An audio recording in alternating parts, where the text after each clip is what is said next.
Agradecemos a Dios por su presencia en la alabanza y su bendición. Y vamos a hacer una oración juntos para que nos ayude también en la exposición de su palabra. Padre bueno, te pedimos tu gracia, Señor, que nos bendigas, que nos hables, que la exposición de tu palabra nos alumbre, Señor, muestre lo oculto, enseñes lo que quieras a cada uno de los corazones que puedan estudiar este material. En el nombre de tu Hijo amado, Señor. Amén.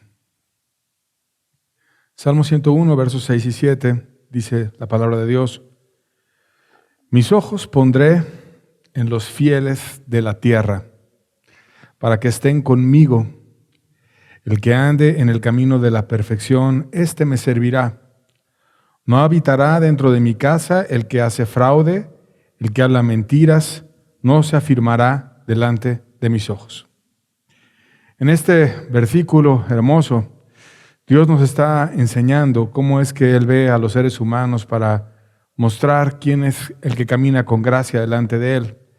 Y dice que Él pone sus ojos en quien es fiel, o sea, quien le ama de corazón, quien en su corazón pone a Dios como lo primero, lo pone como algo importante y lo trae para que esté con Él como su amigo, para que esté conmigo, dice el pasaje, y ande en el camino que yo le muestro. Y ese camino es con su gracia, con su amor, con su perdón, que Él nos permite por su gracia estar en ese camino. Y también dice el pasaje que no habitará en Él o cerca de Él el que hace fraude. Por lo tanto, Dios nos está enseñando que no hagamos fraude y mentiras o que no engañemos en la forma en la que nos acerquemos a Él, sino que lo hagamos con fidelidad, que lo hagamos de corazón, que lo hagamos abiertamente, que lo hagamos a la manera de Él y no simuladamente. Y este asunto de la actuación o de imitar a otra persona o de hablar parecido a ser un cristiano sin realmente serlo, me llevó a recordar un testimonio sobre un concurso que hubo hace años para imitar a Charles Chaplin. Tú recuerdas, el actor famoso. Hicieron un concurso en el cual estaban imitando quién era el mejor actor que podía hacer las cosas exactamente como él. Y muchos se anotaron en el concurso y vinieron ahí a actuar y empezaron a hacer una presentación. Había varios jueces y demás. Y curiosamente, por increíble que parezca, Charles Chaplin, el actor, él se anotó también. Se fue, se registró y se anotó e hizo un papel y actuó. Sin embargo, a pesar de que él era el original, no ganó el primer lugar, sino ganó el segundo lugar. El primer lugar lo ganó otra persona que a los ojos de los jueces se veía más como Charles Chaplin que el mismo actor. Y es que los seres humanos podemos ser engañados, podemos ver algo casi perfecto, casi igualito, de tal manera que nos confunda. Y Dios no puede ser engañado, y por eso dice el pasaje con el cual abrimos la enseñanza: Dios desea que con fidelidad le amemos a Él, le busquemos a Él y Él nos dé su gracia. Y bueno, continuando el estudio del libro de Josué, veremos una historia de cómo una persona hizo una imitación que parecía casi perfecta de un cristiano. Una persona parecía un verdadero cristiano, un verdadero guerrero, una situación de que iba caminando con Dios igual que los demás, con Josué, con los demás, que vio milagros, que hizo muchas cosas, pero que de repente todo se cayó y que en esa imitación que él tuvo también afectaciones a la nación entera. Y vamos a estudiar esta historia juntos para que Dios nos enseñe a través de ella. Josué 7, verso 1, dice la Biblia: Pero los hijos de Israel cometieron una prevaricación en cuanto al anatema, porque Acán, hijo de Carmi, hijo de Sabdi, hijo de Sera, de la tribu de Judá, tomó del anatema y la ira de Jehová se encendió contra los hijos de Israel. Y aquí es interesante el pasaje porque dice la Biblia que Dios se enojó y se enojó con la nación entera. Una persona que era Acán tomó de algo que Dios había dicho que no tomaran, que estaba maldito, del anatema, pero Dios se encendió en ira contra toda la nación. Y parece confuso porque si una persona fue la que hizo esa desobediencia, ¿por qué Dios se enojó con todo Israel? ¿Qué fue lo que pasó? Y bueno, para empezar a entender esta verdad, quisiera explicar que Dios nos ve como personas, pero también nos ve como parte de una entidad. Y vamos a ver varios ejemplos.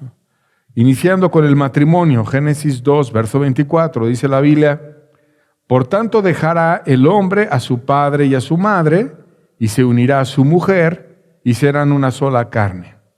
De tal manera que Dios ya no ve a un hombre solo y a una mujer sola, sino dice, bueno, él salió de esta familia, ya decidió hacer otra familia con ella, y ella también salió de esta otra familia, y se unen, y ahora ya no son más uno, sino son uno individual, cada uno, sino son una sola carne, son una entidad, son un matrimonio, y evidentemente son seres humanos individuales, pero también Dios los ve como un matrimonio, algo que son una unidad.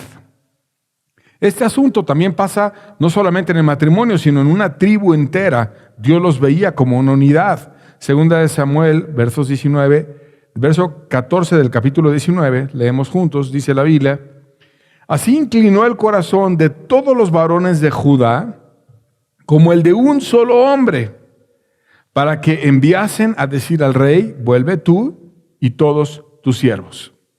Y aquí vemos cómo estaba el corazón de la tribu de Judá inclinándose a Dios, y te describen como un solo hombre. Y había muchos miles de personas, muchos guerreros, muchas familias, muchos hombres en esa tribu de Judá, mujeres y niños. Pero el corazón de todos ellos, Dios lo vio como el de un solo hombre. Eran una entidad, tenían un propósito y era como si fuera una sola cosa. E incluso en otro pasaje se hace referencia al país como si fuera una sola entidad. Jueces 20, verso 11, dice: y se juntaron todos los hombres de Israel contra la ciudad, ligados como un solo hombre. Y vemos de nuevo esta verdad. Dios ve a todos ellos que eran diferentes, seres humanos independientes, pero estaban unidos en un corazón, en un propósito, y se juntaron como si fueran uno solo. No dos, uno solo. Todos querían el mismo propósito, como un solo hombre. Y entonces Dios, viendo a la nación entera, a Israel, dice: esa nación ha pecado. Esa nación ya no tiene las características para que yo la siga bendiciendo.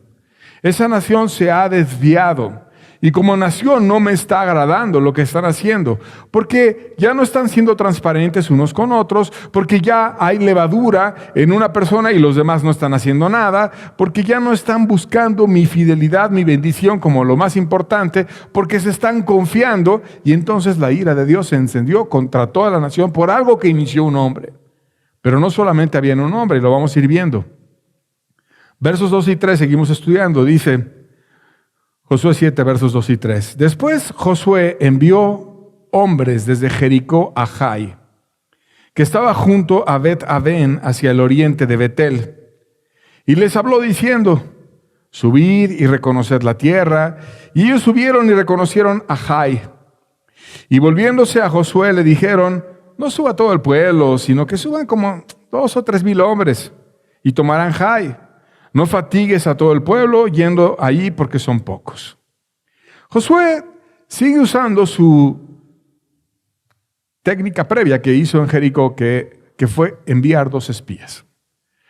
Recordamos esos 2 espías, cómo fueron espirituales, cómo llegaron a la casa de Rahab, cómo se comportaron adecuadamente, cómo estaban enfocados en Dios, cómo tuvieron un testimonio tan fuerte de lo que Dios había hecho en sus vidas, que impresionaron a esa mujer y la motivaron para que buscara lo más sagrado, que es al Dios del universo.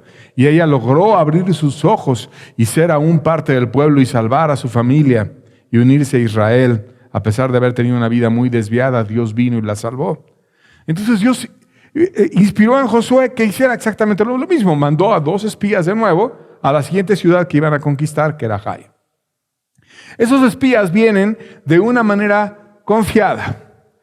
Ya habían tenido el triunfo increíble sobre Jericó. Habían visto cómo Dios había derrumbado sus murallas y cómo habían ellos podido conquistar y poder acceder a toda esa ciudad que parecía impenetrable. Y ahora dicen, Jai, parece fácil de conquistar. Y de una manera ligera y confiada le dicen a Josué, no hombre, ¿para qué? No fatigues a todo el pueblo. Manda solamente a 2,000 o 3,000 hombres. Qué manera de hacer una propuesta. Con 2,000 o 3,000, o sea, no calcularon bien, no pensaron bien cuántos. Mira, con 2,000 o 3,000 lo hacemos. Así, con una forma muy confiada de hacer las cosas, sin hacer una verdadera estrategia, sino de una manera ligera, superficial, descansada. Así podemos. Ya había una especie de envanecimiento en ellos y una falsa confianza porque no estaban buscando en Dios la fuerza, la gracia y la estrategia, sino estaban ya muy confiados porque eran muchos. Y ahora, si somos muchos, pues vamos a hacer pedazos a Jai fácilmente. Pero querido amigo, no se trata de si somos muchos o somos pocos. Se trata de si Dios va con nosotros o no va con nosotros. Porque aunque fuéramos todo el mundo contra uno solo con el cual estuviera Dios, ese uno solo nos acabaría por completo. Y lo que verdaderamente hace la diferencia no es qué tanto somos. Lo que hace la diferencia es si Dios está con nosotros o no está con nosotros. Y esos hombres ya estaban viendo el fruto de ya ganamos, ya pasamos el Jordán, ya vencimos a Jericó. Aquella está bien chiquita, con 2,000 o con 3,000 hombres vas a ir y les vas a conquistar. No te preocupes, Josué, no fatigues a todo el pueblo, hombre. Para una batallita de esas, pues nada más con unos pocos y ya la ganamos fácil. Y vamos a ver qué pasó con esa falsa confianza. Versos 4 y 5 dice, y subieron allá del pueblo como 3,000 hombres. Fíjate, Josué no mandó 2,000, dijo, no, mejor me aseguro y mando los 3,000. Los cuales huyeron de delante de los de Jai, y los de Jai mataron de ellos a unos 36 hombres, y los siguieron desde la puerta de Sebarim y los derrotaron en la bajada, por lo cual el corazón del pueblo desfalleció y vino a ser como agua. Se estaba derritiendo su corazón y no podía soportar la presión de que un paisito pequeño, una nación pequeña, que ellos decían como 2,000 o 3,000 hombres, cuando había muchos cientos de miles de guerreros entre ellos. Nada más manda un pedacito del ejército, un poquitito que tú mandes para ellos, los vamos a hacer pedazos. Pero esos pequeños fueron y les vencieron y estaban ellos todos amedrentados y su corazón se hizo como agua. Porque si Dios no está con nosotros, no vale la pena pelear absolutamente ninguna batalla. Y entonces Josué recibió el reporte, y era un reporte duro, era un reporte desagradable, porque incluso hubo 36 personas muertas. Y no es cualquier cosa cuando empieza el pueblo a confiarse, cuando se deja de apoyar en Dios, cuando empiezan las falsas confianzas, la soberbia, la levadura, la hipocresía y cosas que vamos a ir estudiando, y empieza a perder de una manera rapidísimo la fuerza y la gracia Israel. Versos 6 y 7 dice, entonces Josué rompió sus vestidos y se postró en tierra sobre su rostro delante del arca de Jehová hasta caer la tarde. Él y los ancianos de Israel y echaron polvo sobre sus cabezas. Una oración larga. Y Josué dijo, Señor Jehová, ¿por qué hiciste pasar a este pueblo el Jordán para entregarnos a las manos de los amorreos para que nos destruyan? Ojalá nos hubiésemos quedado del otro lado del Jordán. Se humilla hasta el polvo, va y a la presencia manifiesta de Dios en el arca le ruega y le dice, Señor, ¿por qué? ¿Por qué venimos? Nada más para ser destruidos. Y empieza a derramar su corazón, pero no había una respuesta aún. Y seguimos leyendo la oración de Josué. Dice versos 8 y 9, ay Señor, ¿qué diré ya que Israel ha vuelto la espalda delante de sus enemigos? Porque los cananeos y todos los moradores de la tierra oirán y nos rodearán y borrarán nuestro nombre de la tierra. Y entonces, ¿qué harás tú a tu gran nombre? Y ahora Josué intercede no por ellos, sino por algo más sagrado que ellos, que es Dios. Porque sobre todas las cosas está el honor de Dios. Y el honor de Dios es importante, porque el honor de Israel pues es importante porque es una nación y había personas que tenían un honor y lo que fuera. Pero finalmente es un país que estaba en formación y ya. Pero el honor de Dios es sobre todas las cosas. Dios es el salvador del mundo. Dios es el dador de la vida. Dios es el que hace las cosas totalmente diferentes, el que puede transformar todo. Y si el honor de Dios no es entendido y si las personas no pueden ver que lo que verdaderamente necesitamos es Dios, no Israel, no una nación, no al hombre, es Dios, entonces el mundo se queda sin esperanza. Por lo tanto, Josué se pone a interceder no solamente por lo que les pasaba a ellos, aunque expresa su dolor como nación, pero Señor, si tu nombre no es valorado, entonces ¿qué esperanza tiene el mundo? Si el mundo no se da cuenta que tu nombre es grande y precioso y que tú eres aquel que puedes cambiar sus vidas, ¿qué podemos hacer nosotros para servir a la humanidad? Versos 10 y 11, Dios le responde y leemos la respuesta. Dice, y Jehová dijo a Josué, levántate, ¿por qué te postras así sobre tu rostro? Israel ha pecado y aún han quebrantado mi pacto que yo les mandé. Y también han tomado del anatema y hasta han hurtado, han mentido y lo han guardado entre sus enseres. Oh Dios, saca lo que había en el corazón. Israel ha pecado. Y de nuevo lo presenta como una entidad a toda la nación. La nación de Israel ha pecado. Le explica por qué. Porque quebrantaron mi pacto. Ellos tenían un pacto conmigo. Ellos dijeron que no iban a hacer eso que hicieron. Y se habían comprometido. Y yo les había mandado eso. Y yo les dije que no tomaran de aquello que estaba maldito, que es el anatema. Pero alguien lo hurtó, o sea, lo robó y mintió. Actuó como que no lo hubiera hecho. Y lo guardó entre sus enseres y tenía ya él guardadito como su tesorito. Verso 12, Dios sigue hablando. Por esto los hijos de Israel no podrán hacer frente a sus enemigos, sino que delante de sus enemigos volverán la espalda por cuanto han venido a ser anatema, ni estaré más con vosotros si no destruyereis el anatema en medio de vosotros. Oh Israel, se acabó su fuerza. Yo no voy a estar con Israel. Ya van a estar debilitados, no van a tener fuerza, no van a tener gracia, van a estar malditos, no voy a estar con ellos. A menos que ustedes quiten el anatema. Para que yo regrese con ustedes, tienen que escoger. O quitan el anatema, o yo me salgo. Pero yo no voy a estar con una nación así. Yo no voy a estar con una nación que aparenta que me sigue. Yo no voy a estar con una nación que dice que me ama. Yo no voy a estar con alguien que no es fiel verdaderamente, sino que es un fraude, que simula, que parece que me sirve, pero en realidad no es radical. No me interesa estar así. Yo me voy de Israel. Yo no estoy con Israel. Por lo tanto, Josué, tú tienes que escoger. O quitas el anatema, o yo me retiro de ustedes.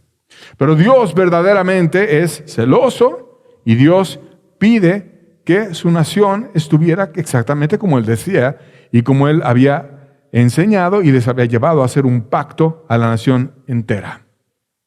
Verso 13, seguimos leyendo. Le dice, levántate, santifica al pueblo y di, santificaos para mañana, porque Jehová, el Dios de Israel, dice así, anatema hay en medio de ti. Israel, no podrás hacer frente a tus enemigos hasta que hayáis quitado el anatema en medio de vosotros. Oh, Dios es muy práctico. Dios no quería dejar a Josué orando eternamente ahí frente al arca, sino que había una batalla por ganar, si es que ellos querían regresar al camino, había una tierra que conquistar, y entonces le dice, levántate porque es tiempo de actuar. Ya te dije lo que hay, ya sabes que hay pecado, ya sabes que hay hipocresía, ya sabes que hay cosas que están mal, entonces ve y santifica al pueblo. Un llamado de Dios para cualquier líder verdadero de su pueblo, el que fuera el pueblo santificado. Y la invitación a santificarlo fue muy simple. La acabamos de leer. La invitación era santificaos para mañana porque hay anatema. Hoy te tienes que santificar. Tienes hoy, Israel, para que tú te santifiques. Dios te está dando hoy un día para que tú te santifiques porque mañana Dios va a hacer maravillas. Tienes que limpiar lo que hay dentro de ti que está mal, porque Dios ya dijo que no va a venir con nosotros, y porque aunque seamos cientos de miles de guerreros, si Dios no está con nosotros, un paisito como Jai, una pequeña nación nos va a destrozar, y nos vamos a acabar y vamos a perecer y no vamos a hacer nada. Por tanto, hoy es el día en el que tú te debes santificar. No mañana, hoy. No es así como a la gente endurecida que, una campaña y un montón de explicaciones y cosas y pláticas muchas veces. No, esa es gente que no se quiere santificar. Pero Dios ya les había hablado muchas cosas a ellos. Hoy yo quiero que tú dejes el pecado y que te apartes. Hoy, no mañana, hoy. Porque mañana Dios va a hacer maravillas. Así que te doy un día, no más, un día. Versos 14 y 15 seguimos leyendo. Dice, os acercaréis pues mañana por vuestras tribus, y la tribu que Jehová tomare se acercará por sus familias, y la familia que Jehová tomare se acercará por sus casas, y la casa que Jehová tomare se acercará por los varones, y el que fuere sorprendido en el anatema será quemado él y todo lo que tiene, por cuanto ha quebrantado el pacto de Jehová y ha cometido maldad en Israel. Entonces Dios iba a sacar el pecado que había en la nación. Dios había dicho que había maldad en Israel y entonces lo iba a sacar. Y lo iba a sacar acercándose cada vez más a la parte que estaba infectada. Primero dice que iba a hablarle a todo Israel. Y luego iba a seleccionar de todas las tribus a una de esas tribus. Y ya que acercara la tribu a donde estaba Dios, físicamente representado en el arca, se iba a acercar a una familia de esa tribu. Y después las otras iban a separar y de esa familia se iba a tomar una casa donde había muchos hombres, pero iba a tomar dentro de todos esos hombres a los responsables. 6 pasos para llegar a aquel que era responsable. Este tipo de elecciones entre toda la nación no solamente se vio en esta ocasión, sino también más adelante cuando estaban buscando rey, con el profeta Samuel se vio una guianza de Dios para que en medio de todo el país se viera quien Dios elegía como aquel que iba a ser rey. De tal manera que Dios es el que puede elegir a un líder o el que puede sacar a la luz un pecador, y vamos a seguir aprendiendo la historia. Versos 16 al 18. Josué pues levantándose de mañana, o sea, ya era el día siguiente, ya se había acabado la oportunidad de ellos para que se santificaran. Ya les había dicho que oraran, que buscaran, que se humillaran, que prepararan su corazón, que se santificaran. Habían tenido su último día para santificarse y ya era el día siguiente. Hizo cercar a Israel por sus tribus y fue tomada la tribu de Judá. Y haciendo acercar a la tribu de Judá, fue tomada la familia de Sera. Y haciendo luego acercar a la familia de los de Sera por los varones, fue tomado Zabdi. E hizo acercar de su casa a todos los varones, y fue tomado Acán, hijo de Carmi, hijo de Zabdi, hijo de Sera de la tribu de Judá. Y vemos de nuevo todo el caminito. Primero, Israel. Segundo, Judá, la tribu. Tercero, familia, fue Sera. Cuarto, los varones principales de las familias, Zabdi. Quinto, los descendientes de esa familia, fue Carmi. Y de Carmi venía un hijo de él, que era el sexto, Acán. Seguimos leyendo la historia, versos 19 al 20. Entonces Josué dijo a Acán: Hijo mío, da gloria a Jehová, el Dios de Israel, y dale alabanza. Y declárame ahora lo que has hecho y no me lo encubras. Y Acán respondió a Josué diciendo: verdaderamente yo he pecado contra Jehová, Dios de Israel, y así he hecho. Ya estaba delante de todos y todo el país estaba consternado. ¿Por qué murieron esos más de 30 hermanos? ¿Por qué fueron y perecieron? Algunos llorando todavía a sus muertos, otros quizás recordando, venían de enterrarlos con dolor, con tristeza. Era evidente, había una indignación de decir: murieron personas por causa de este hecho. Y ahora Dios viene y selecciona a Judá, y luego selecciona a esta familia, y a esta casa, y a este hombre, y a sus descendientes, hasta que llegó a Acán. Y entonces, ya que estaba apuntado delante de todos, era evidente que era él. Estaba totalmente contra las cuerdas. Él dice: pequé contra Jehová. No tenía otra posibilidad más que reconocer el pecado. Pero ¿por qué llegar hasta este punto? ¿Por qué no haberlo hecho el día anterior? O simplemente, ¿por qué haber pecado? ¿Por qué no haber ido al sacerdote cuando ellos entendían qué hacer, cuando habían hecho alguna violación, alguna maldad? Y haber buscado a Dios y la reconciliación, haber hecho un sacrificio de la manera en la que ellos lo hacían en el Antiguo Testamento, poner el pecado y ya. Pero no, él tenía su guardadito, sabía que tenía su guardadito y lo quiso cuidar. Y hasta que estuvo contra las cuerdas y con Dios apuntándole, fue que dijo, pequé contra Jehová. O muchas veces pienso cuando leo este pasaje lo que va a pasar el día que esté Cristo sentado en el trono blanco y aparte unos a la derecha y otros a la izquierda. Y vaya pasando la humanidad entera y esté delante de Él y no alcance gracia a la persona porque no quiso ser humilde, no quiso reconocer a su Salvador, no quiso buscar y cambiar su vida. Y entonces no le dejen otra alternativa más que ejecutar el juicio y ponerlo del lado que va a ser condenado. Y entonces en aquel día, mucha gente va a decir, pequé contra Jehová. Ahora sí van a querer clamar al Salvador. Ahora sí van a querer tener una oportunidad nueva, algo diferente. Yo pequé, como dijo Acán, en ese momento, ya que no había de otra, ya que estaba exhibido delante de la nación entera. Y en el juicio final estaremos exhibidos delante del mundo entero, en todas las generaciones presentes. ¿Qué le quedará al pecador más que decir pequé contra Jehová? Mas hay tiempo cuando puedes decir pequé contra Jehová. Y hay tiempo cuando ya es demasiado tarde y ya no hay oportunidad. Y el tiempo de Acán se le había acabado. Él explicó el acto, pero muy tarde. Y vamos a ver cómo explicó el acto. Verso 21 dice, pues vi entre los despojos un manto babilónico, y te lo describe muy bueno, no hombre, estaba muy bueno. Y 200 siclos de plata, y un lingote de oro de peso de 50 siclos, lo cual codicié y tomé, y aquí está escondido debajo de la tierra en medio de mi tienda, y el dinero debajo de ello. ¿Cuál fue el problema de Acán? Cuestiones económicas. Dios les había dicho que no tomaran nada de Jericó y que todo fuera un anatema.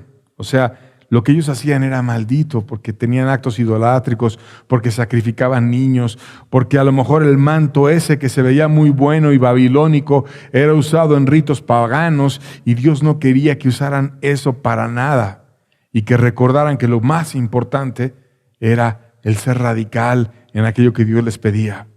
Pero a Acán ya no le importaba solamente la bendición de Dios, sino le importaban sus propias maneras de hacer las cosas. Dios decía ser radical, pero Acán dice, no, es que este manto está muy bueno. Probablemente ese manto babilónico perteneció al rey de Jericó. Tenía gran valor. Ellos entraron acá a los palacios, entraron a las casas, entraron a todo, venciendo a la ciudad entera. Pero él cuando entró, dijo, no, pues esto está muy bueno. Y luego mira, plata, 200 siclos. Y se lo llevó en medio de su tienda. Oye, ¿cuánto será de plata? A ver, tráeme una báscula. A ver, no, pésale, no, pásame más, una pesa para ir viendo. No, mira, son 200 siclos. Y este lingote, a ver, tráeme. Y vamos a pesarlo. No, son 50 siclos. Nadie le dijo, son 200 siclos o son 50 siclos. Él fue y lo pesó y lo puso y lo guardó en el centro de su tienda. Por lo tanto, estaban enterados en su casa de lo que estaban haciendo. Sabían lo que ese hombre había hecho. Tenían su guardadito, tenían su escondidito, sabían y se quedaron calladitos. Y cuando Josué les dijo, Israel ha pecado y tenemos un día para santificarnos, porque Dios hará maravillas mañana. Ellos sabían que ya había muertos, sabían que personas habían fallecido y que además iban a seguir falleciendo y que no iba a haber conquista de toda la tierra prometida si no sacaban eso que habían tomado, que no era legal tenerlo porque Dios iba a apartar. ¿Pero qué escogieron? Escogieron tener su guardadito. Escogieron actuar como que eran guerreros, escogieron actuar como que eran parte de Israel, escogieron actuar como que eran nación que creía en Dios, ellos, pero al mismo tiempo tenían ahí el ídolo. Y vemos el camino en cómo se degradó a este hombre. Dice que él codició lo vio y lo codició. Lo vio y dijo, es un manto babilónico, es muy bueno. La codicia produce un deseo en el corazón. Entra por los ojos, lo ves, ya sea algo económico, algo sexual, algo que tú consideras valioso, y empiezas a codiciar, a desear lo que no te es lícito. ¿Por qué no era lícito? Porque Dios quería que no tomaran oro y plata de aquellos que habían utilizado toda esa riqueza para ritos paganos, matado niños y habían hecho una situación espantosa en Jericó. No me importa, no quiero nada de la riqueza de ellos. Su verdadera riqueza era Dios.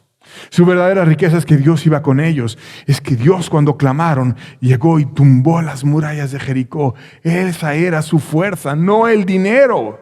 La fuerza de Jericó no fue su manto babilónico, porque no tenía poder alguno, porque no pudo detener a Dios cuando estaba alrededor de la muralla marchando con los israelitas. No tuvo ningún poder el manto babilónico, ni en el oro, ni la plata, ni nada. Les cayó el juicio y murieron todos, excepto una mujer pagana, muy impía a los ojos de los demás, pero que fue humilde y reconoció sus pecados y pudo salvarse ella con su familia. Solo una mujer fue humilde para ver sus pecados y reconocer la necesidad de Dios. Pero este hombre ya no veía a Dios, sino empezaba a ver otras cosas como importantes. Empezaba a ver la cuestión económica, y yo quiero tener todo este oro, y luego voy a comerciar con él, y me voy a hacer rico en Israel, y voy a tener esta plata, y a lo mejor... bueno, quizás no es muy bueno que yo cuelgue el manto babilónico, pero luego pasa un mercader y se lo vendo. Y estaba empezando a tener todo aquello en su mente. Un desvío en el corazón con simulación. ¿Por qué con simulación? No, yo sí soy un guerrero de Dios.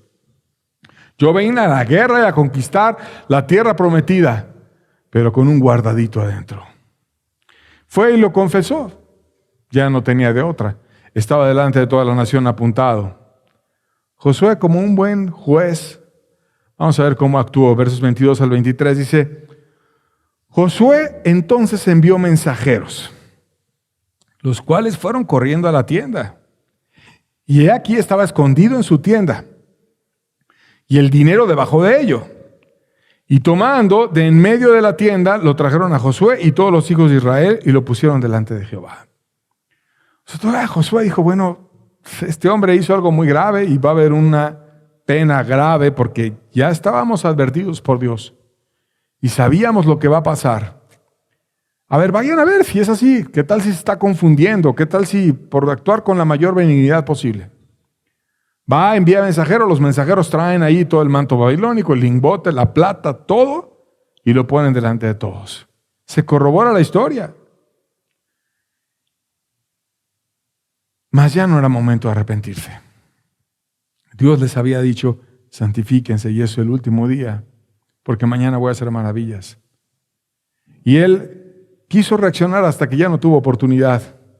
Le cayó el juicio. Verso 24 dice, entonces Josué y todo Israel con él tomaron a Acán, hijo de Zera, el dinero, el manto, el lingote de oro, sus hijos, sus hijas, sus bueyes, sus asnos, sus ovejas, su tienda, y todo cuanto tenía, y lo llevaron al valle de Acor. Todos ellos estaban involucrados. Obviamente, con la historia de Rahab aprendimos que cuando una persona se escapa del estar involucrado en un acto así, como Rahab lo hizo, no voy a jalar con el rey, voy a jalar con ellos que están con un corazón diferente, entonces hay misericordia.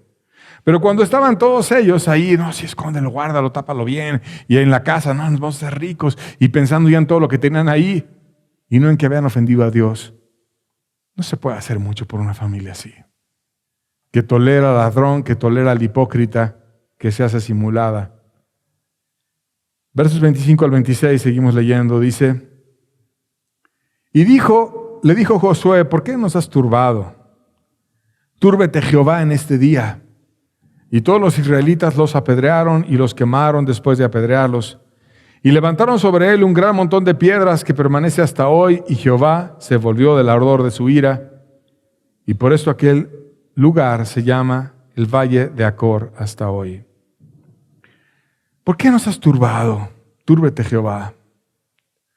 Turbar quiere decir alterar el estado o el curso normal de una cosa. Tú alteraste el estado normal de Israel. Porque el estado normal de Israel no es andar de hipócrita guardando cosas. No es andar con codicias y con guardaditos ahí, tesoritos idolátricos que Dios abomina. Si precisamente por esos actos idolátricos es que Dios desechó a esas naciones que ellos estaban conquistando, ¿por qué ibas a tener que guardar cosas de las cuales Dios había dado testimonio de que abominaba por las grandes injusticias que ellos hicieron con esos ídolos? Aplicaron la pena de muerte, que quizás en nuestra cultura se ve un acto salvaje a los ojos de muchos, pero hay que recordar que era la ley en aquel entonces y que estaban advertidos y que sabían que iba a haber pena de muerte para el que hiciera eso. Pero él tenía su propia idea, él dejó de ver a Dios, él no pensó que le fuera a tocar a él, como si fuera alguien tan especial, ¿no? Dios sí fue y sacó a Jericó y derrumbó los muros, pero no va a venir y me va a mostrar lo que hay en mi corazón. Un grandísimo error que le valió la vida.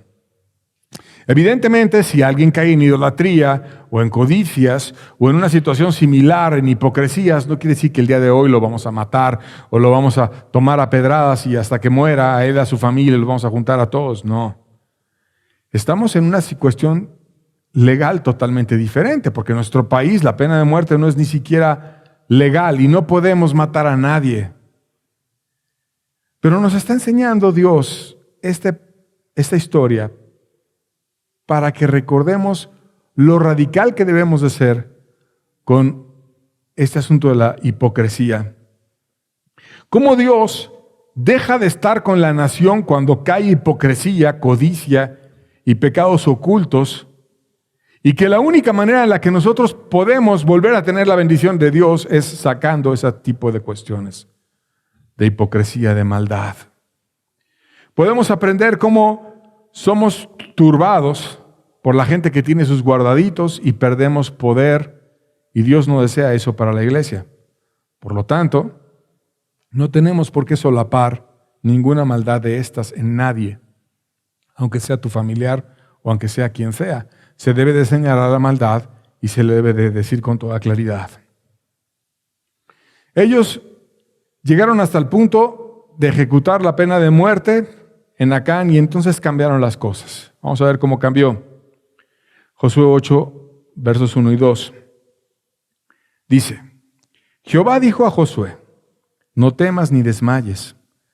Toma contigo toda la gente de guerra y levántate y sube a Jai y mira que yo he entregado en tu mano al rey de Jai y a su pueblo, a su ciudad, a su tierra. Y harás a Jai y a su rey como hiciste a Jericó y a su rey, solo que sus despojos y sus bestias tomaréis para vosotros. Pondrás pues emboscadas en la ciudad detrás de ella. Dios renueva sus promesas para con Israel.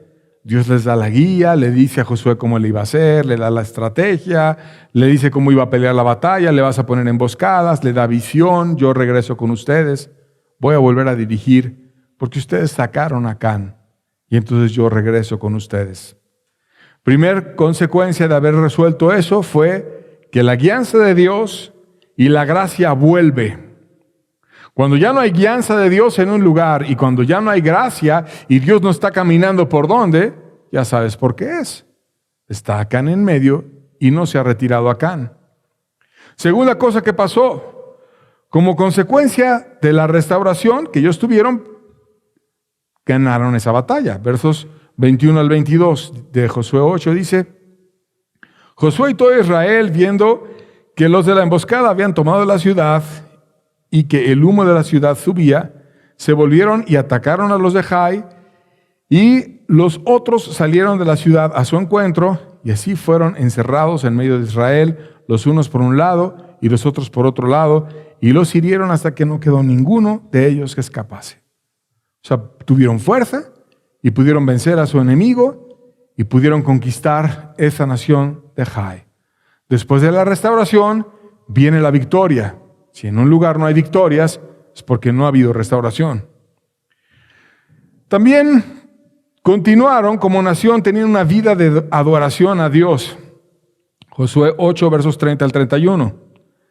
Entonces Josué edificó un altar a Jehová, Dios de Israel, en el monte Ebal, como Moisés, siervo de Jehová, lo había mandado a los hijos de Israel, como está escrito en el libro de la ley de Moisés, un altar de piedras enteras, sobre las cuales nadie alzó hierro, y ofrecieron sobre él holocaustos a Jehová y sacrificaron ofrendas de paz. Un altar donde lo importante del altar no era que estuvieran pulidas las piedras, porque eran piedras que las tomaban como las encontraban. No era que estuviera hecho a la manera humana. Lo importante no era el altar.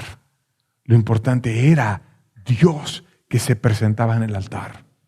Un lugar donde no era arquitectónicamente bello, de tal manera que se desviara el corazón de la gente viendo el lugar, porque no era lo importante el lugar, lo importante era Dios. Y entonces ellos, de esa manera sencilla, vuelven su corazón a adorar a Dios. Cuando un lugar está restaurado, se adora a Dios, se ama a Dios, se le canta a Dios, se le encuentra en el corazón. Cuando no hay restauración, no hay verdadera adoración a Dios. ¿Qué más pasó? También ellos recordaron la ley de Dios al pueblo y la consecuencia que ya Dios les había enseñado antes, la maldición y la bendición, que ya la estudiamos juntos también, para que ninguna situación similar se repitiese con alguien más. Versos 32 al 33 de Josué 8. También escribió ahí sobre las piedras una copia de la ley de Moisés, la cual escribió delante de los hijos de Israel, y todo Israel con sus ancianos y oficiales y jueces estaba de pie a uno y al otro lado del arca en presencia de los sacerdotes, levitas que llevaban el arca del pacto de Jehová, así los extranjeros como los naturales. La mitad de ellos estaba hacia el monte Gerizim y la otra mitad hacia el monte Ebal, de la manera que Moisés, siervo de Jehová, lo había mandado antes, para que bendijesen primeramente al pueblo de Israel. Esas bendiciones y maldiciones se las recordó. Porque ya no quiero más que otro Acán salga en medio. Para que ya no quiero otro que venga y muera. Y fíjate bien, porque si otra vez sale otro hipócrita, Dios va a venir y nos va a maldecir.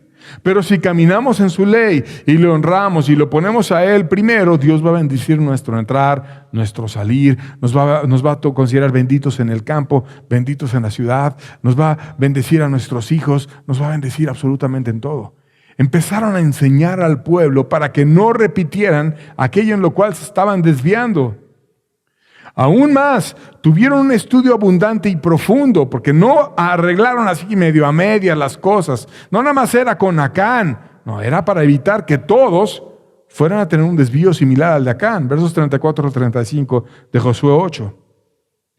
Después de esto leyó todas las palabras de la ley, de las bendiciones y las maldiciones, conforme a todo lo que está escrito en el libro de la ley.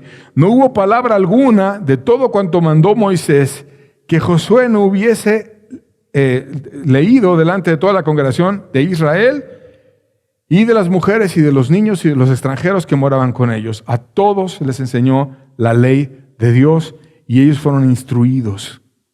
¿Instruidos en qué? Instruidos en que la hipocresía es peligrosa. Instruidos en que si simulas que sigues siendo parte del pueblo, pero en tu corazón estás desviado y tienes codicias y maldades, estás en un grave problema y estás debilitando a todo el pueblo. Es peligrosa la hipocresía porque te lleva a desviarte de Dios. Es peligrosa porque te lleva a tener un corazón que no quiere arreglar realmente las cosas porque conoce la ley, pero hace lo que le da la gana y nada más simula y aparenta porque es soberbio. Es peligrosa porque un hipócrita tiene cero interés por la iglesia, tiene cero interés por el reino, y tiene un egoísmo enorme por su persona, a la cual quiere exaltar sobre todas las cosas, y solamente le importa su nombre, andar guardando su nombre y la apariencia. Es peligrosa porque cuando hay hipocresía hay soberbia, hay fingimiento, hay egoísmo, hay un desvío de los talentos que Dios les dio en utilizarlos para aparentar, mas Dios no nos llama a aparentar o actuar, sino nos llama a caminar conforme a lo que Él desea. Es peligrosa porque contrista al Espíritu Santo. Y es peligrosa porque aparta a iglesias enteras que no se limpian delante de Dios. Así como Dios se apartó de Israel, Dios se aparta de iglesias enteras que practican la hipocresía. Jesucristo advirtió mucho de la hipocresía. Y vamos a ver las advertencias que se dan por Cristo y los apóstoles en contra de la hipocresía en el Nuevo Testamento. Primero, Cristo explicó que entre los religiosos se da y es por causa de la soberbia. Mateo 23, versos 5 al 7, dice: antes hacen todas sus obras para ser vistos de los hombres, pues ensanchan sus filacterias y extienden los flecos de sus mantos, y aman los primeros asientos en las cenas, y las primeras sillas en las sinagogas, y las salutaciones en las plazas, y que los hombres les llamen rabí, rabí. Aquí te está diciendo cómo ellos aparentaban que eran muy santos, y pues se ponían el disfraz, y traían filacterias, y flecos, y mantos, y les gustaba que las personas les llamaran maestro, y maestro, y maestro. Pero en realidad, su corazón era solamente para ser vistos de los hombres. Eran actores profesionales que no les importaba a Dios, sino les importaba la aprobación humana. ¿Dónde se da ese tipo de pecados? En los religiosos. Aquí está hablando de los más religiosos, los fariseos, los más religiosos, que tenían hipocresía. La hipocresía también, la Biblia advierte que es un pecado en el cual es grave porque te dejas de apoyar en Dios y te justificas por tus propias ideas basándote en ti mismo y no en Dios. Romanos 10:3 dice: porque ignorando la justicia de Dios y procurando establecer la suya propia, no se han sujetado a la justicia de Dios. El hipócrita se le olvida lo que Dios dice y quiere establecer su propia justicia, y ahora es su actuación, ahora es lo que él dice, ahora es como él pretende que se simulen las cosas, ahora es como su majestad, don soberbio o doña soberbia, está pretendiendo que así se vive el cristianismo. Pero no es me justifico porque Dios esté agradado de mí, sino es creo una religiosidad y una apariencia de cristianismo sin verdaderamente vivirlo. Los hipócritas esconden pecados dentro de ellos, otros pecados. Por ejemplo, hay gente que esconde la codicia, como en el caso de Acán, y empieza a tener una relación utilitaria de los demás seres humanos. Segunda de Pedro 2:3 dice: y por la avaricia harán mercadería de vosotros con palabras fingidas. Sobre los tales ya de largo tiempo la condenación no se tarda y su perdición no se duerme. Ahí te está diciendo de personas que estaban como líderes religiosos, que tenían palabras fingidas y te dicen: ¿qué tal, hermano? ¿Cómo estás? Hermano, ¿cuánto te esto? ¿Cuánto lo otro? Y empiezan a tener palabras fingidas. Pero Dios, que ve, que no ve las palabras como los seres humanos que vemos las palabras, sino Dios ve el corazón. ¿Qué ve el corazón de ellos? Dice lo que expresa el pasaje: tienen avaricia. Y tiene una condenación que ya de tiempo no se duerme y que no tarda su condenación. Esos avaros generan en las congregaciones simulaciones y buscan solamente lo suyo. Ezequiel 33, verso 31 dice: y vendrán a ti como viene el pueblo y estarán delante de ti como pueblo mío y oirán tus palabras y no las pondrán por obra. Antes hacen halagos con sus bocas y el corazón de ellos anda en pos de la avaricia. Esos líderes hipócritas generan pueblos hipócritas. Y estaba Dios instruyendo al profeta y le dice: mira, van a venir a ti como pueblo y van a decir que son pueblo de Jehová y van a decir sus palabras y no las van a poner por obra. Te van a oír con mucha atención, te van a dar las gracias por todo lo que tú le digas y te van a dar halagos y te van a decir: oh sí, Dios habla por medio de ti y muchas cosas, pero no lo van a ir y lo van a vivir porque lo que tienen dentro del corazón es pura avaricia. No me aman a mí, aman el dinero, aman el materialismo, aman las cosas de este mundo, no me aman a mí. Lucas 11, verso 39, vemos que otros pecados ocultos pueden haber. Pero el Señor le dijo: ahora bien, vosotros fariseos, limpiáis lo de fuera del vaso y del plato, pero por dentro estáis llenos de rapacidad y de maldad. Rapacidad es una inclinación al robo y a la rapiña. Pero por fuera se muestran hermosos. Por fuera sus palabras son adecuadas. Por fuera todo es visiblemente correcto. Es una apariencia casi perfecta por fuera del vaso. Pero por dentro del vaso están todos enlodados. Dios no va a tomar de ese vaso. Dios no va a tomar de ese vaso. Dios no acepta esa adoración. Dios no acepta esa compañía. Tienen celos religiosos y no actúan en base al amor. Lucas 13, versos 14 al 16. Vemos un ejemplo. Pero el principal de la sinagoga, fíjate, el más importante de la iglesia, enojado de que Jesús hubiese sanado en el día de reposo, dijo a la gente: 6 días hay en los que se debe trabajar. En estos pues venid y sed sanados, y no en día de reposo. Entonces el Señor le respondió: hipócrita, cada uno de vosotros no desata en el día de reposo su buey o su asno del pesebre y lo lleva a beber. Y esta hija de Abraham, que Satanás había atado 18 años, ¿no se le debía desatar de esa ligadura en el día de reposo? Fíjate cómo era el principal, pero no tenía amor por el pueblo real. Tenía una vivencia de puros mandamientos. No, hay que guardar el día de reposo, a la ley y al testimonio, y vamos a guardarlo así, pero no tenían amor por las personas. Y una pobre persona que había estado por muchos años esclavizada porque Jesús la sanó, ahora le estaban diciendo, la estaban regañando a ella, no a Jesús. Porque no enfrentan a una persona fuerte, normalmente van con el débil y lo empiezan a condenar y a hacerle ver mal, pero con el fuerte hay puros halagos, no, sí, tu palabra, no sé, ahí pura hipocresía y cobardía y falta de amor y muchos pecados ocultos.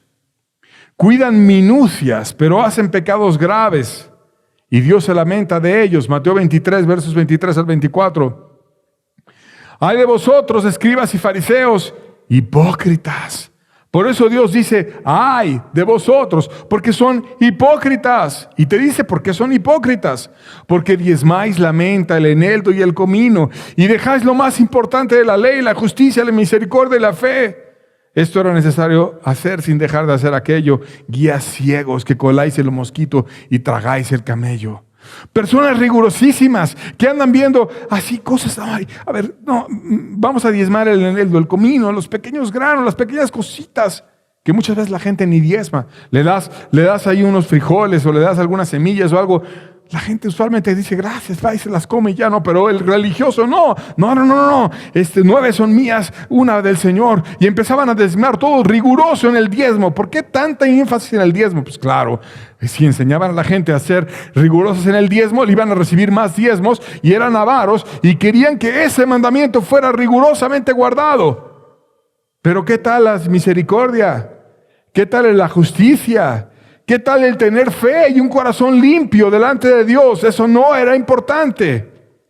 Por eso Jesús les dice, guías ciegos, que cuelan el mosquito y se tragan el camello, hacen cosas gravísimas, aunque andan ahí tratando de guardar escrupulosamente pequeños mandamientos. Esos hipócritas tristemente generan otros hipócritas. Es una fábrica de hipócritas. A veces las iglesias o los líderes hipócritas generan otros hipócritas. También la Biblia lo dice. Segunda de Corintios 11, versos 13 al 15. Porque estos son falsos apóstoles. O sea, el apóstol es, después de Cristo, el que tiene más rango de autoridad. Y decían que eran apóstoles. Mas dice la Biblia, son falsos apóstoles. O sea, no son nada. Son falsos apóstoles. Obreros fraudulentos que se disfrazan como apóstoles de Cristo. Son disfrazados, mas Cristo no los puso. Porque Cristo, cuando pone un líder, el líder camina con él y tiene fruto. Y no es maravilla porque el mismo Satanás se disfraza como ángel de luz. Así que no es extraño que también sus ministros se disfracen como ministros de justicia, cuyo fin será conforme a sus obras. Esos apóstoles generan ministros porque su verdadero líder es el diablo y no Cristo. Y el diablo te enseña a ser hipócrita y genera ministros que se disfrazan de ministros de justicia. Pero es un disfraz. Son lobos disfrazados de oveja, pero en realidad son obreros fraudulentos, hipócritas que generan otros hipócritas. El mismo diablo, dice el libro de Job, que fue y se presentó delante de Dios y que entre los hijos de Dios fue y se presentó como si fuera uno de ellos. Es un descarado, es un hipócrita y genera hipócritas, apóstoles fraudulentos, hipócritas, que generan ministros hipócritas, que generan congregaciones hipócritas. ¿Qué hacer con ellos? La Biblia dice que tú te debes de cuidar de ellos. Lucas 20, versos 46 al 47. Guardaos de los escribas que gustan andar con ropas largas y aman las salutaciones de las plazas y las primeras sillas en las sinagogas y los primeros asientos en las cenas, que devoran las casas de las viudas y como pretextos en largas oraciones, estos recibirán mayor condenación. Pero el problema es que a veces los hombres ciegos tienen por sublime lo que Dios toma como por abominable. Ay, es muy importante, el hermano no sé qué, es muy importante, hablaste contra el ungido de Jehová. Hay que hablar lo que la Biblia dice. No hablar para que no le vaya a doler a alguien las palabras. Hay que hablar lo que la Biblia dice y punto. Y la Biblia dice, guárdate de los escribas. Guárdate, no andes como ellos. ¿Por qué? Porque andan con sus ropas largas y aman las salutaciones en las plazas. Les gusta mucho que los hombres los aprueben y todo lo que hacen es una actuación. Pero cuando vino aquel del cual la ley hablaba, que era el Mesías, no se doblegaron ante él. Y así los religiosos no se doblegan, no confiesan sus pecados, no cambian sus vidas, sino solamente tienen la forma. Lucas 12:1, Jesús enseñó mucho de esto. Entonces, en esto, juntándose por millares la multitud, tanto que unos a otros se atropellaban, comenzó a decir a sus discípulos primeramente, guardaos de la levadura de los fariseos, que es la hipocresía. Se lo dijo primero a sus discípulos, pero se lo dijo a toda la multitud. Y primero multitud, fíjense que a los primeros que se lo debo decir es a ellos, y después a todos ustedes. Había un mensaje importante cuando había muchos millares, ni siquiera dice cuántos, pero había por millares, muchas miles de personas.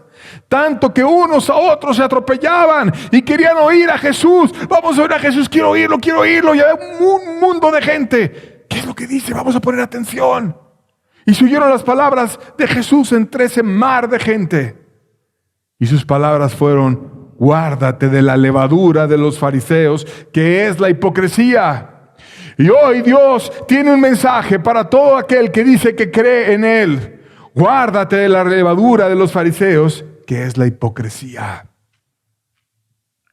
Tristemente, la iglesia del tiempo final es la iglesia hipócrita. Es la iglesia que no es iglesia porque sacó al novio de casa. Apocalipsis 3, versos 15 al 20. Yo conozco tus obras, que ni eres frío ni caliente. Ojalá fueses frío o caliente. Pero por cuanto eres tibio y no frío ni caliente, te vomitaré de mi boca. Porque tú dices, yo soy rico y me he enriquecido, y de ninguna cosa tengo necesidad. Y no sabes que tú eres un desventurado, miserable, pobre, ciego y desnudo. Por tanto, yo te aconsejo que de mí compres oro refinado en fuego, para que seas rico, y vestiduras blancas para vestirte, y no se descubra la vergüenza de tu desnudez. Y unge tus ojos con colirio para que veas. Yo reprendo y castigo a todos los que amo. Sé pues celoso y arrepiéntete. He aquí yo estoy a la puerta y llamo. Si alguno oye mi voz y abre la puerta, entraré a él y cenaré con él y él conmigo. Mas no está dentro de la iglesia, está a la puerta. Porque si Dios se apartó cuando estaba el hipócrita Acán, diciendo que marchaba con Dios y que era un guerrero, pero tenía su guardadito y sus codicias y el manto babilónico y toda esa asquerosidad, yo no tengo nada que ver con ellos. También Dios se aparta de la iglesia de la Odisea. ¿Por qué Dios se aparta? Porque Dios no quiere una búsqueda que aparente ser una búsqueda, sino quiere un corazón expuesto a Él, sincero, genuino. Se aparta porque la iglesia de la Odisea parece caliente, pero es tibia. Parece espiritual, pero no tiene celo. Hombre, ven un montón de cosas, nunca hace nada. Parece rico, pero es pobre. Parece pura, pero es miserable. Parece vestida, pero está desnuda. Parece salva, pero no ha comprado de Cristo vestiduras blancas para vestirse y está perdida. Parece que tiene promesas, pero es desventurada. Parece que está vestida para recibir a su rey cuando el rey venga y se manifieste, y se la pasan hablando, diciendo, el rey ya viene y muchas cosas, pero está desnuda y no está vestida. Parece que ve y habla de pasajes de la Biblia, pero está ciega y necesita colirio. Parece digna, pero es vergonzosa. Parece restaurada, pero necesita arrepentirse. Parece que Cristo está ahí y se le canta y se oye su palabra y se le estudia, pero Cristo no está ahí. Cristo está a la puerta y llamo. Si alguno oye mi voz, alguno, no toda la iglesia, porque es muy difícil ganar a toda la iglesia, porque no hay gracia para el soberbio, porque Dios resiste al soberbio. Y el soberbio y el hipócrita van de la mano. Primero la soberbia y luego la hipocresía. No, ¿cómo su majestad va a confesar que está mal? Aparenta entonces. Pura hipocresía. Cristo está a la puerta y llama. Si alguno oye mi voz, entraré con él y cenaré con él y él conmigo. La iglesia de la Odisea parece que va al cielo, pero va al infierno. Y un día se va a despertar delante de su juez como Acán, expuesta delante de todos. Y va a querer arrepentirse. Y a decir, ahora sí, perdónenme, ya voy a cambiar. Una vez yo vi en un juicio a un perverso que había hecho una maldad enorme. Había abusado de una menor. Y cuando se le presentaron las pruebas y estaba con testigos y delante de todos, y ya lo sabía, no hacía nada, andaba muy hipócrita. Pero cuando estuvo contra las cuerdas, cayó de rodillas y empezó a pedir perdón.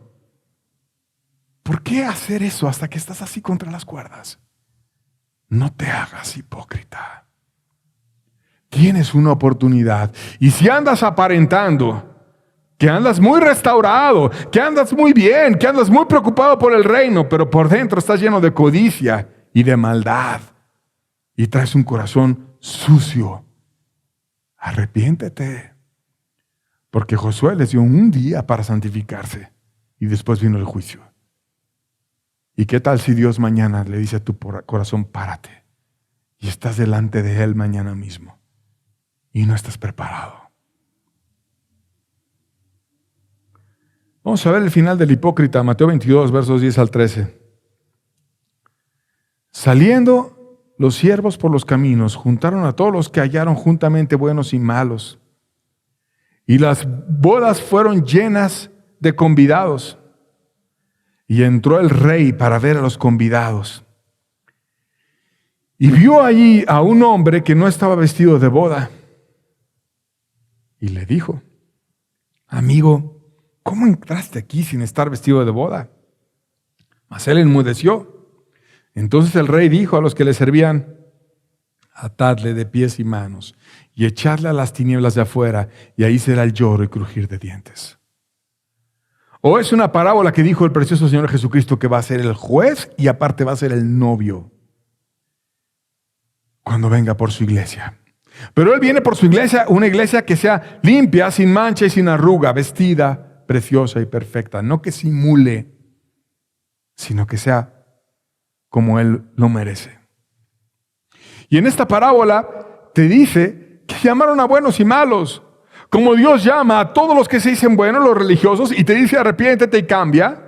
Y a todos los que dicen malos, como las prostitutas, como Rahab, que también le dice lo mismo, arrepiéntete y cambia, porque todo ser humano, independientemente de qué tan moral sea, su corazón está desviado y necesitan los buenos, entre comillas, en la sociedad, que a veces son los más difíciles de ganar por la soberbia que hay.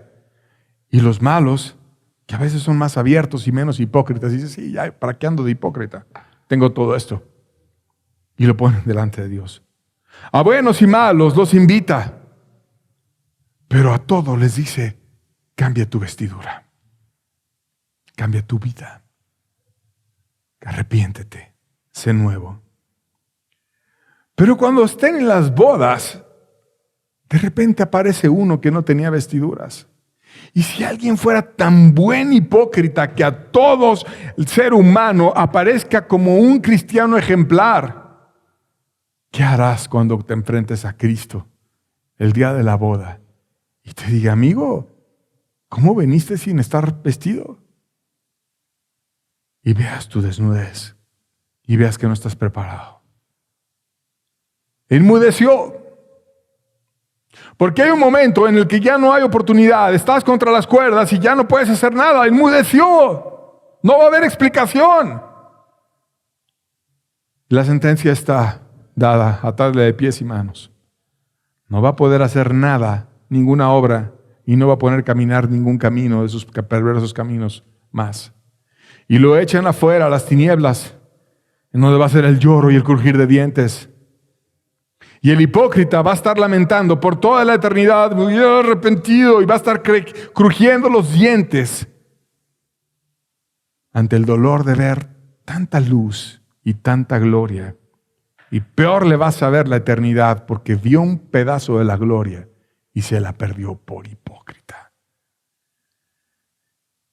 No hagas lo mismo, porque no hay persona que pueda engañar a Dios. Nadie jamás le va a engañar. Y tú podrás engañar a todos en la tierra si quieres, si eres un gran actor. Mas a Dios no lo vas a engañar. Y es tiempo de que te enfrentes con Dios y estés preparado. Hoy tienes oportunidad. Aprovéchala. Porque si sigues tu camino de apariencia, no vas a llegar a ningún lado. Dios no quiere hipócritas. Dios quiere hijos fieles. Hazte un hijo fiel. Cambia tu vida profundamente. No simules. Escapa de la iglesia de la Odisea. Oye su voz. Está a la puerta. Te habla. ¿Alguno quiere tener amistad real con Él? Comer con Él. Cenar con Él. Sé celoso. Pon colirio a tus ojos. Arrepiéntete. Deja el pecado. No es tanto rollo. Déjalo. Y vive para Él. Con esto terminamos. Dios te bendiga, querido amigo. Estamos despedidos. Nos vemos la próxima semana para seguir aprendiendo de este hermoso libro. Dios les bendiga.